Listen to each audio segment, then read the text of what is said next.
नमस्कार दोस्तों, स्वागत है आप सभी का आपके अपने YouTube चैनल आज स्टडी ऑफिशियल में।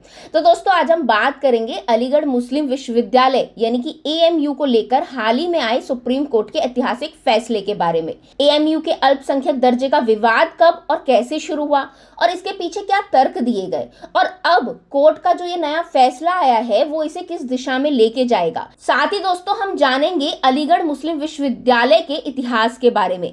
ये विवाद कब शुरू हुआ, कैसे शुरू हुआ और 1981 में इंदिरा गांधी सरकार का इसमें क्या हस्तक्षेप था, और 2005 से लेके 2006 में कोर्ट में नए विवाद की शुरुआत कैसे हुई। सुप्रीम कोर्ट में ऐतिहासिक फैसला और उसके तर्क के बारे में भी हम बात करेंगे, और साथ ही हम जानेंगे कि सुप्रीम कोर्ट का ये फैसला क्यों इंपॉर्टेंट है। तो चलिए शुरू करते हैं। सबसे पहले हमें ये समझना होगा दोस्तों कि अलीगढ़ मुस्लिम विश्वविद्यालय के अल्पसंख्यक दर्जे को लेकर विवाद की शुरुआत कैसे हुई। तो दोस्तों, AMU की स्थापना सर सैयद अहमद खान ने की थी, जिनका सपना था कि भारत में ऑक्सफोर्ड और कैम्ब्रिज जैसी उच्च शिक्षा संस्थान बने। इसके लिए उन्होंने 1873 में अलीगढ़ में मदरसा स्थापित किया, जिसे बाद में मोहम्मदन एंग्लो ओरिएंटल कॉलेज में बदला गया, और 1922 में इसे अलीगढ़ मुस्लिम विश्वविद्यालय के रूप में मान्यता मिली।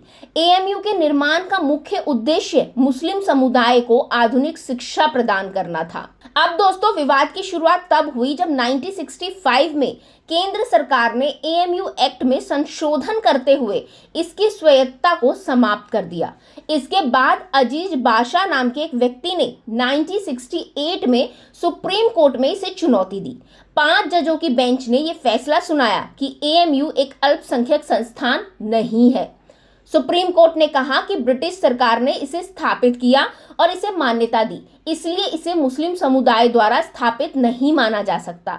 इसी फैसले को आधार बनाकर आगे के वर्षों में AMU का अल्पसंख्यक दर्जा बरकरार नहीं रखा गया। हालांकि दोस्तों, 1972 में इंदिरा गांधी की सरकार ने भी यही माना कि AMU अल्पसंख्यक संस्थान नहीं है, लेकिन इस पर विरोध हुआ। इसके बाद 1981 में इंदिरा गांधी सरकार ने AMU एक्ट में संशोधन कर इसे अल्पसंख्यक दर्जा दे दिया, जिससे इसे एक खास समुदाय के लिए शिक्षा प्रदान करने की अनुमति मिली। अब दोस्तों आया 2005, जब कोर्ट में एक नए विवाद की शुरुआत हुई। अब दोस्तों 2005 में AMU प्रशासन ने खुद को अल्पसंख्यक संस्थान मानते हुए मेडिकल PG कोर्सेज में 50% सीटें मुस्लिम स्टूडेंट्स के लिए रिजर्व करने का फैसला किया। लेकिन इस फैसले के खिलाफ कुछ हिंदू स्टूडेंट्स इलाहाबाद हाईकोर्ट पहुंच गए। हाईकोर्ट ने 2006 में अपने फैसले में कहा कि AMU को अल्पसंख्यक संस्थान नहीं माना जा सकता। इस फैसले के बाद AMU ने सुप्रीम कोर्ट का रुख किया और तभी से ये मामला अदालत में चल रहा था। अब दोस्तों 2024 में सुप्रीम कोर्ट की 7 जजों की संविधान पीठ ने इस पर अंतिम निर्णय देते हुए 4-3 के बहुमत से कहा कि AMU को अल्पसंख्यक दर्जा मिलना चाहिए। चीफ जस्टिस DY चंद्रचूड़ ने अपने फैसले में कहा कि कोई भी संस्था केवल इस आधार पर अपना अल्पसंख्यक दर्जा नहीं खो सकती कि इसे कानून द्वारा स्थापित किया गया है। उन्होंने कहा कि ये इम्पोर्टेंट है कि विश्वविद्यालय की स्थापना की मंशा क्या थी और इसे किसने स्थापित किया था। अब दोस्तों, ये निर्णय इसलिए इम्पोर्टेंट है क्योंकि ये देश में अल्पसंख्यकों के शिक्षा संस्थानों के अधिकारों को लेकर एक मिसाल कायम करता है। सुप्रीम कोर्ट के इस फैसले के बाद AMU को अल्पसंख्यक दर्जा मिलना तय माना जा रहा है। अब इस फैसले ने 57 साल पहले अजीज बाशा मामले में भी दिए गए सुप्रीम कोर्ट के एक फैसले को पलट दिया। सुप्रीम कोर्ट ने हालांकि ये स्पष्ट नहीं किया है कि AMU का अल्पसंख्यक दर्जा बना रहेगा या नहीं।